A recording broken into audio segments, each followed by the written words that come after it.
Comenzamos nuestro día buscando a nuestro Dios con la palabra abierta y el poder de la oración. Meditamos en Jesús y en la salvación, y entonces lo busco en oración. Renueva mi vida con tu espíritu de amor cada vez que estudio la lección. Renueva mi vida, danos tu bendición cada vez que estudio la lección.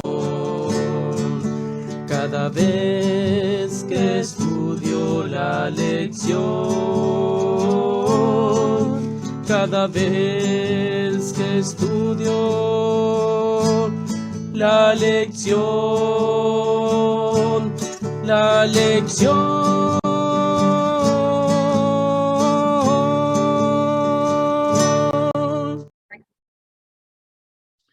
Buenos días, hermanos. Buenos días, queridos amigos. Otra vez estamos aquí, listos para estudiar la lección de esta mañana.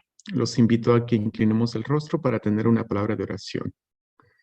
Amantísimo Padre, nuevamente venimos ante ti a pedir tu bendición, a pedir tu guía al estudiar tu palabra, Padre Celestial, esta mañana.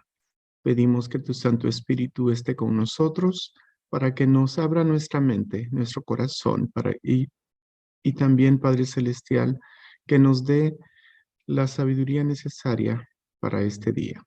Te lo pedimos en Cristo Jesús. Amén. Bueno, queridos hermanos, a través de esta semana, pues vamos a estar estudiando, pues, la importancia de tener un sacerdote así como Jesús. Y la lección de esta mañana, pues, tiene como título Un sacerdote eficiente. Y vamos a ver a qué es lo que se refiere esta lección cuando habla de eso. Y pues nosotros sabemos de que en el pueblo de Israel, cuando se estableció el sistema de adoración en el santuario terrenal, el sumo sacerdote pues era un personaje que mediaba, era el representante de Dios en la tierra. Entonces él tenía que representar al pueblo, pero desafortunadamente pues los requisitos que él tenía, como mencionamos hace 2 días, era que tenía que ser de la tribu de Leví.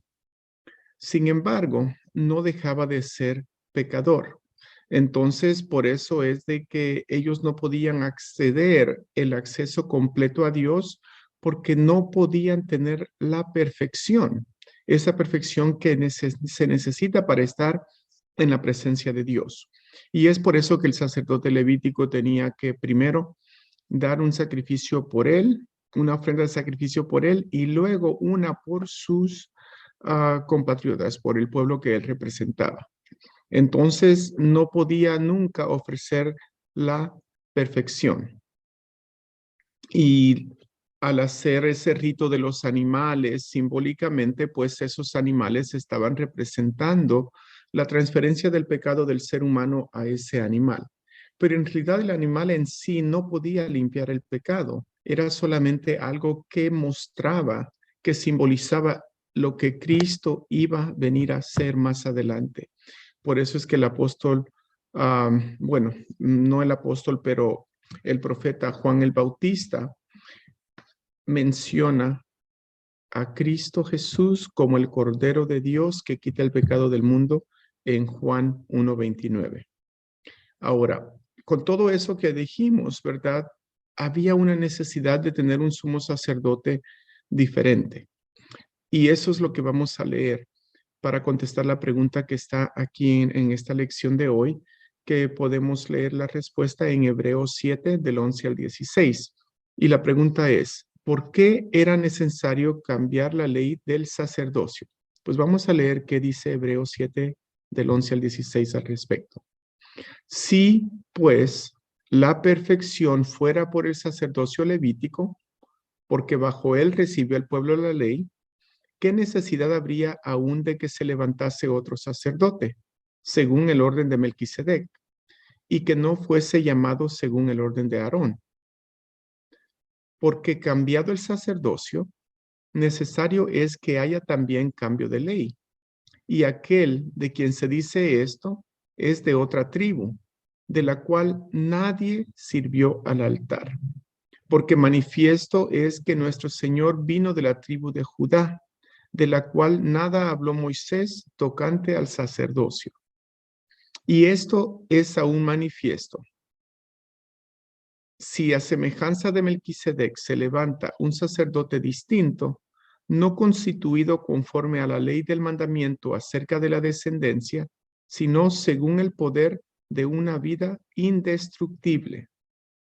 Entonces, en Hebreos 7:12 explica que el cambio del sacerdocio hizo necesario cambio de la ley.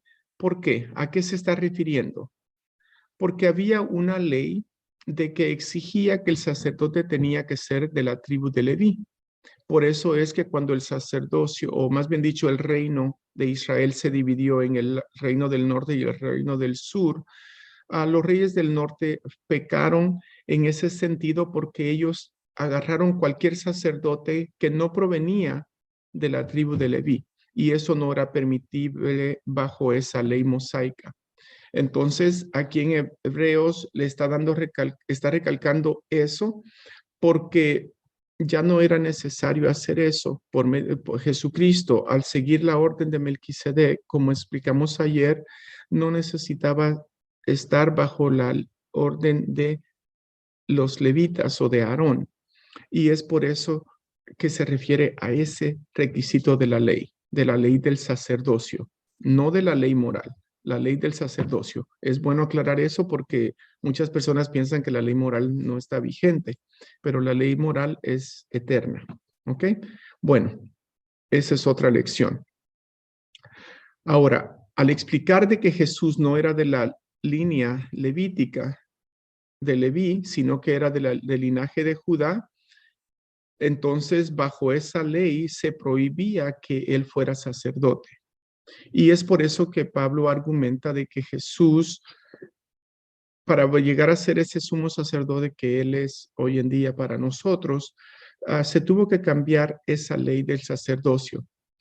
Y con la venida de Jesús, pues también se quitó la ley de los sacrificios. Ahora en día ya no es necesario llevar un corderito para matarlo y transferir el pecado del ser humano al corderito. Esas leyes sacerdotales tuvieron que ser quitadas, y a eso es lo que se está refiriendo el apóstol Pablo.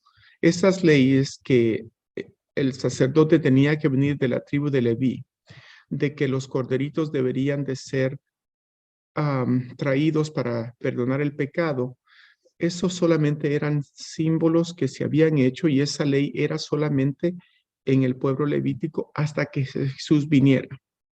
Esas son las leyes que Jesús clavó en la cruz, pero la ley moral nunca se fue clavada en la cruz. Por eso es que Jesucristo dijo que Él vino en Mateo 5:17, Él no vino a abrogar la ley, sino que a cumplirla. Lo del sacerdocio, eso sí tuvo que ser abolido porque Jesús vino a ser ese cordero.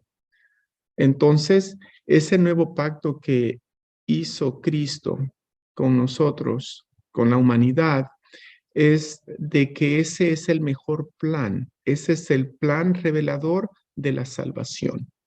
La salvación no venía por medio del sacerdote ni por medio de ese sacrificio, de ese cordero sacrificado. Simplemente ese sacerdote y esos corderos apuntaban al nuevo pacto que venía a ser establecido ¿por quién? Por Jesús mismo. Y ese es el plan de la salvación. Y es por eso que nosotros tenemos un sacerdote perfecto, un sacerdote eficiente, y solamente lo encontramos en Jesucristo porque Él estaba y está libre de pecado. Él no necesitaba sacrificar nada por él. Sin embargo, él se sacrificó por la humanidad. Oremos. Amantísimo Padre, Nuevamente venimos ante ti con un corazón agradecidos porque estas lecciones, Padre Celestial, nos están revelando verdades tan bonitas, verdades que son tan profundas, pero al mismo tiempo tan simples y claras. Y queremos agradecerte por ello. Gracias por darnos el Espíritu Santo para que nos aclare estas dudas que llegamos a tener, si es que las teníamos en un pasado, y si todavía estamos batallando con esas cosas o esas dudas, Padre Celestial, ayúdanos para que podamos aclarar nuestra mente y poder ver la revelación que tú nos has dado claramente. Quédate con nosotros a través de este día y el resto de la semana, y también, Padre Celestial, el resto de nuestras vidas. Te lo pedimos en Cristo Jesús. Amén.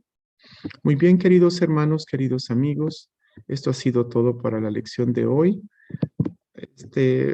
Los esperamos para la próxima lección, donde vamos a seguir aprendiendo sobre el rol de Jesús como sumo sacerdote. Que el Señor les bendiga.